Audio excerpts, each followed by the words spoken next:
दोस्तों नमस्ते। क्या बकरी की पूंछ देखी है आपने? इतनी सी होती है, इतनी सी छोटी सी। ना बकरी की पूंछ बकरी का पीछे वाला हिस्सा ढक सकती है, ना पीछे वाला हिस्सा ढक सकती है, मतलब इज्जत बचा नहीं सकती, और ना बकरी के शरीर पर कहीं बैठे मक्खियों को उठा सकती है। ठीक वैसी ही बकरी की पूंछ लेकर इज्जत ढकने की कोशिश करने वाले फेल हो जाते हैं। असल में फट गई थी इनकी, और ये अपनी फटी नहीं है, ये दिखाने के लिए दुनिया को कुछ और ही दिखाने की कोशिश कर रहे थे। प्रधानमंत्री नरेंद्र मोदी को गाली गलौज करके देश को बदनाम करने की आदत बहुत सारे उनके विरोधी दलों के, खास करके कांग्रेसियों को लगी हुई है। इनको एक आसान सा मंत्र मिल गया है, आसान सी घोषणा मिल गई है। ये क्या है? कुछ यमक लगा करके घोषणाएं दे देते हैं, जैसे चौकीदार चोर है, दे दिया, कुछ दिन कह लिया चौकीदार चोर है। फिर इतनी दिक्कतें हुई कि लगे कोर्ट की वारी करने और कोर्ट को बोलने की नहीं नहीं गलती हो गई, हम नहीं कहेंगे। फिर कहा सारे मोदी क्यों चोर होते हैं। फिर कोर्ट का दरवाजा खटखटाया, बोले नहीं नहीं गलती हो गई भाई साहब, माफ करो। इनकी मां ने तो मौत का सौदागर कह दिया था।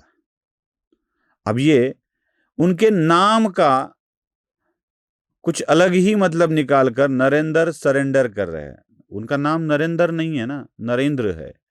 नरेंद्र को सरेंडर ऐसे जुड़ता भी नहीं है खास, लेकिन ये जोड़ देते हैं, नरेंद्र सरेंडर वाली घोषणा दे देते हैं। ये राष्ट्रीय पप्पू तो बोलते ही बोलते हैं, पर राष्ट्रीय पप्पू के राष्ट्रीय पार्टी के राष्ट्रीय अध्यक्ष भी वही घोषणाएं दे रहे हैं। दोनों की बातें, दोनों की घोषणाएं किस तरह से बोलते हैं ये आपको दिखा देता हूं। नरेंद्र मोदी, अरे सरेंडर मोदी बोलो भाई।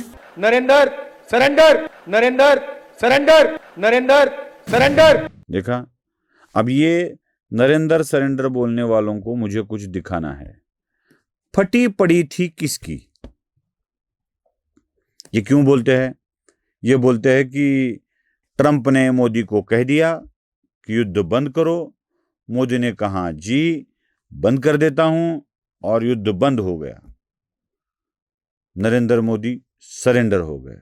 अरे भाई, काहे अनाप शनाप बक मैं बोलूं वो शब्द, बकलौली कर रहे हो। मुझे बकचौदी कहना था, रोक लिया खुद को। बकचौदी ही कहते हैं इसको, गाली गलौज करना ठीक नहीं होगा।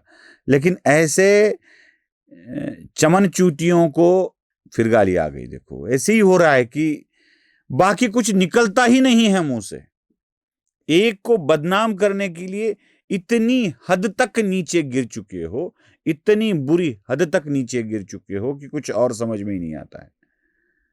इस देश की बदनामी कर रहे हो, यहां तक कि चाइना भारत में घुस आया था ये भी बोल देते हो, किसी बिना छपी किताब का संदर्भ देकर। और जिसने ये लिखा है वो बोल रहा है अरे भाई मैंने ऐसे लिखा नहीं है, मैंने ऐसे बोला नहीं है, लेकिन बोल देते हैं। अब जिस ट्रंप का हवाला देकर ये बोल रहे हैं, वही ट्रंप इनके लिए एक इतनी बुरी खबर लेकर आए, वो बोलने लगे। मैं क्या बता रहा हूं, सुन लीजिए। Love you. We're proudly restoring safety for Americans at home, and we are also restoring security for Americans abroad. Our country has never been stronger. In my first 10 months, I ended 8 wars, including Cambodia. Isn't it funny? Sick people. Cambodia and Thailand, Pakistan and India. Would have been a nuclear war. 35 million people said the Prime Minister of Pakistan would have died if it were not for my involvement. Kosovo and Serbia, Israel and Iran, Egypt and Ethiopia, Armenia and Azerbaijan, the Congo and Rwanda, and of course the war in Gaza, which proceeds at a very low level. It's just about there. अब ये Trump अपने आप को credit देने के लिए कह रहे थे कि इंडिया और पाकिस्तान में एटॉमिक वार होने की संभावना थी, मतलब अण्वस्त्रों से युद्ध होने की संभावना थी, और उसमें पाकिस्तान के प्रधानमंत्री मारे जाते। अब फटी पड़ी थी पाकिस्तान के पीएम की,